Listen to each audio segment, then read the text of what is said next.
Ih, mantap.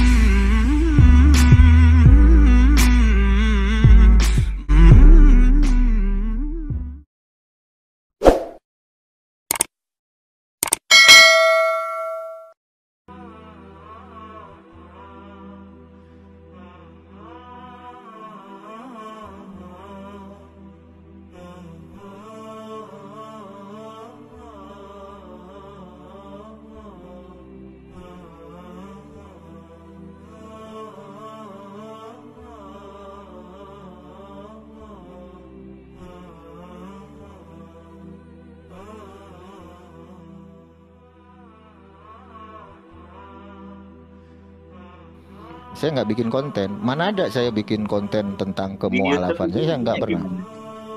Di YouTube, narasi saya di YouTube itu kan ada di situ di deskripsinya, membantah, merespon, mereaction dari para misionaris Kristen. Saya nggak pernah.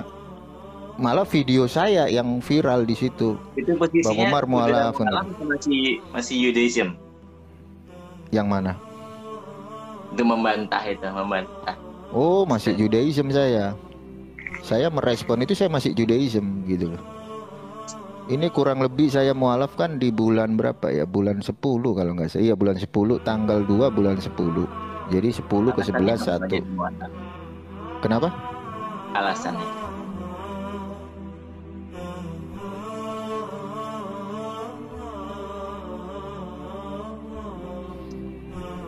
Satu ya, secara pemikiran saya, Islam itu adalah salah satu agama religion monoteistik yang begitu sempurna, dan saya respect terhadap Quran karena Quran itu ayat pertama kali kita disuruh ikro, kita disuruh baca, bukan berdasarkan iman. Jadi kita disuruh baca supaya kita mengerti. Hmm. Dan banyak aturan-aturan di dalam Islam, dalam literatur Islam itu banyak, dan itu hampir sama dengan Judaism gitu. Mulai dari makan, mandi, kita berhubungan badan, semua diatur semua dalam selukan aruf. Begitu juga dengan Islam, ada tatanan, ada koridor sebagai umat Islam. Nah di situ saya suka gitu loh. Makanya ada satu kesamaan antara Mose Rabeinu dengan baginda Rasulullah, sama-sama di padang gurun, sama-sama memiliki halakah dan syariat. Saya beda loh dengan yang lain. Kalau yang lain tuh mereka bersaksi bagaimana dia pindah religion berdasarkan satu mimpi kan kayak gitu. Gue nggak nyalain orang bermimpi, nggak gue salahin. Tapi mimpi itu kan relatif gitu loh. Berbeda orang itu dia belajar dari nol. Jadi ketika gue dulu Kristen, sering kali gue diejek, Tuhan kau tiga gitu loh. Nah akhirnya saya melepas mindset saya lepas, iman saya, faith saya, emunah saya lepas, saya taruh di Oh, titik netral. jadi Saya dulu pelajari. selama Kristen diejek, setelah masuk Islam jadi pengejek gitu. Oh enggak, keliru kalau kayak gitu. Saya di Kristen kenapa Dari non? Kristen nggak langsung ke Islam, ke Judaism Saya ke dulu. Judaism dulu. Jadi Iya, dari jadi Kristen selama di Kristen enggak ya kan gini. diejek nih. Jadi setelah Iya, jadi sebentar Islam dulu, lalu mau jadi sebentar dulu. pengejek gitu. Enggak, jangan disimpulkan kayak begitu, keliru kamu. Saya dari Kristen, saya tuh nggak sengaja masuk di Facebook dan saya melihat satu perdebatan di Facebook, kenapa sih non Kristen itu berkata bahwa Tuhan yang saya imani dulu itu tiga gitu loh. Dan di Kristen sendiri jarang diajarkan tentang konsep ketuhanan. Rata-rata kita ya itu tadi, mulai dari saya persekutuan anak, dari taruna sampai saya CD, katekisasi. Kami nggak pernah diajarkan sisi historikal, dan pengajaran itu mungkin diajarkan di sekolah tinggi teologi ya gitu loh.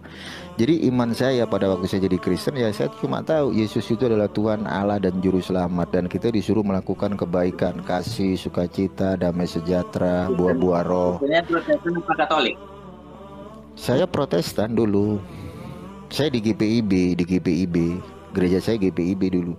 Nah di situ kan nggak ada pengajaran secara khusus terkait dengan konsep fundamental di dalam kekristenan. Makanya ketika saya melihat perdebatan di Facebook, saya sebagai seorang Kristen berontak gitu loh, berontak. Kok mereka bilang Islam. ya jangan dipotong, bukan menyerang Islam. Anda salah menyimpulkan. Marah nggak ke Islam waktu itu? nggak ada saya marah.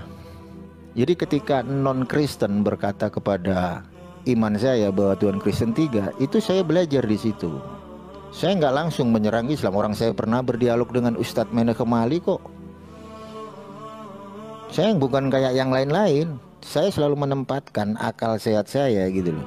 Kok bisa sih mereka berkata Tuhan saya 3 gitu loh. Akhirnya saya melepas mindset saya sebagai seorang Kristen. Saya mempelajari konsep fundamental kekristenan melalui Bapak Gereja yang diajarkan di magisterium, katekismus Gereja Katolik, dan tradisi suci mereka. Saya pelajari di situ. Dan di situ ada satu narasi mengajarkan tentang konsep tres personae una substantia discreti non separati. Ada Allah Bapa, Allah Putra, dan Allah Roh Kudus. Dan itu sesuai di dalam 1 Yohanes 5 ayat 7. Ada 3 kesaksian di surga, Bapa, Firman, Roh Kudus. Ketiganya adalah satu. Berarti itu mirip pemahaman John D. Hendarto dong, Bang Valen. Pak Jody Hindarto dia subordinat. Oh, Yesus diciptakan, tetapi beda lagi itu. beda. Subordinat beda. Kalau Unitarian udah pernah belajar. Yehova udah pernah Unitarian belajar. saya paham. Saya tahu semua. Yehova, Unitarian itu sama semua. Yesus utusan, Yesus ciptaan.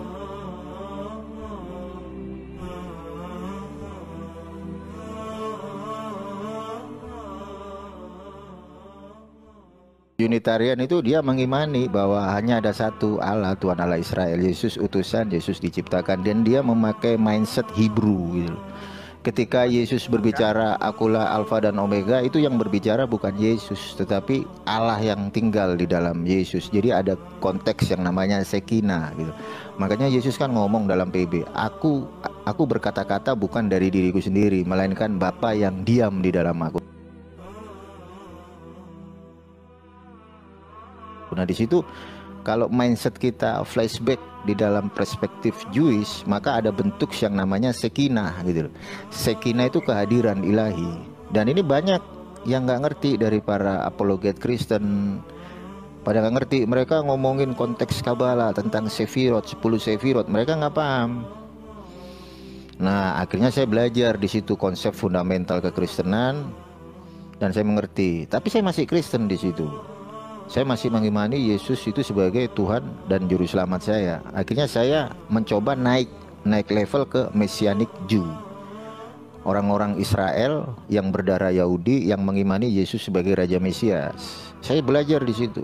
Saya belajar dan saya menemukan satu titik yang bagi saya cukup confused. Bagaimana mungkin Yesua yang adalah Raja Mesias juga menjadi seorang Kohen Hagadol. Jadi dia dari suku Yehuda dan dia menjabat sebagai Kohen Hagadol, sementara Kohen Hagadol itu adalah dari suku Levi. Di situ ada pro dan kontra. Saya keluar dan saya full ke Judaism. Saya mengikuti kelas convert. Saya ada di komunitas Etzkayim di Jakarta di bawah pengawasan Rabbi Tovia Singer, dan more saya di Indonesia ada Morelio dan juga ada Mora Eliseva. Saya diajar langsung sama 2 rabi dari Israel, Rabbi Simon Cohen dan Rabbi Moshe Peretz. Nah di situ saya Hariat Maja ya. Iya. Nah di situ kebetulan ada salah satu penanya ya kan, nanya terkait dengan keimanan Islam. Nah di situ bertanyalah orang itu, bagaimana para rabi melihat religion dari Muslim. Nah rabi itu menceritakan bagaimana Islam itu di mata Judaism. Mereka bilang Islam itu salah satu religion yang begitu beautiful, religion yang mengajarkan satu konsep monoteistik yang begitu perfect, dan Islam berhak atas yang namanya holam haba. Nah, di situ saya mulai berpikir, Judaism kalau non Israel atau goyim itu masuk convert ke Judaism tidak semudah membalikan telapak tangan gitu loh. Nggak seperti Islam, nggak seperti Kristen, mungkin 1-2 hari, sebulan lah paling lama. Tapi kalau convert itu bisa bertahun-tahun gitu loh. Dan kalau orang convert, otomatis kewarganegaraan dia mau nggak mau harus disebut Bnei Israel gitu. Dan mereka harus pindah ke tanah Israel. Nah saya berpikir dari omongan Rabi itu, kenapa ya saya nggak masuk Islam? Something happen with Muslim.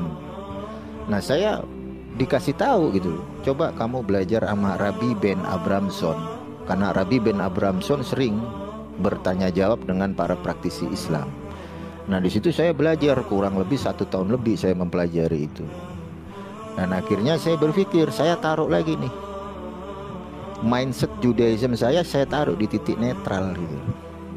Dan saya berpikir, jika Tuhan Allah Israel menciptakan bangsa mulai dari keturunan Ishak, Ismail, hanya cuma ada satu Tuhan, dan sementara saya bukan kalangan Bene Israel, dan bukan berarti Tuhan Allah Israel itu pilih kasih, semua manusia berhak atas namanya sorga. Kenapa saya nggak mempelajari Islam, kan gitu. Di situ saya belajar tentang Islam. Di dalam Islam saya menemukan satu konteks. Waalaikumsalam. Ada konteks yang mengajarkan begitu kita ditekankan memakai akal kita gitu.